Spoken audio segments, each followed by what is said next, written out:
I was about 11 years old. It was summer, school holidays, and my friends and I spent almost every day wandering around the city. We knew every corner of it. Near the city there was a hot water channel from the Zaporizhzhia thermal power plant. It was an industrial discharge canal for warm water with concrete banks, bridges, and long straight sections.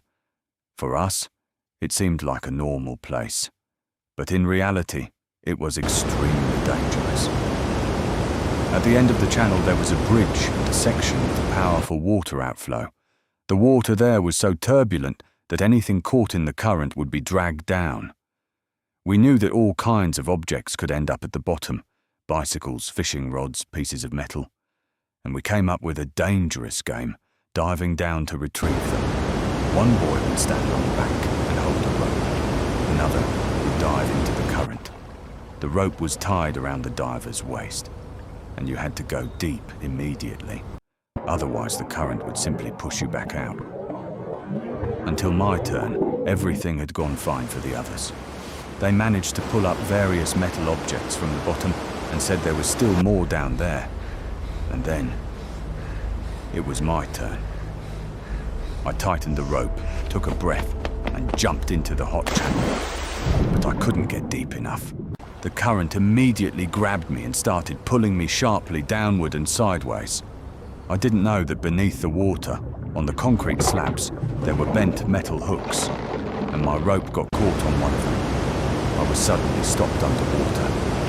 The current kept pulling. The rope went completely tight. I couldn't rise even half a meter. I was fully underwater.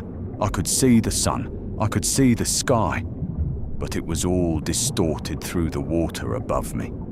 And I stayed there, beneath the surface, without air, without any way to come up.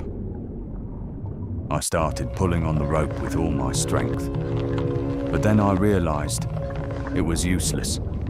Seconds felt like an eternity. And then I did the only thing I could. I slipped out of the loop and freed myself from the rope, as if I had fallen out of it. And in that moment, I was free. I was instantly pulled back to the surface. I broke through the water and took a breath like I was doing it for the first time in my life. I just floated with the current, trying to recover, until I reached the exit of the canal. Only there did I fully realize what had just happened. The boys on the bank didn't even understand anything had gone wrong. To them, it was just another normal dive. But I knew the truth. That day, I came far too close to death, and no one around me even noticed.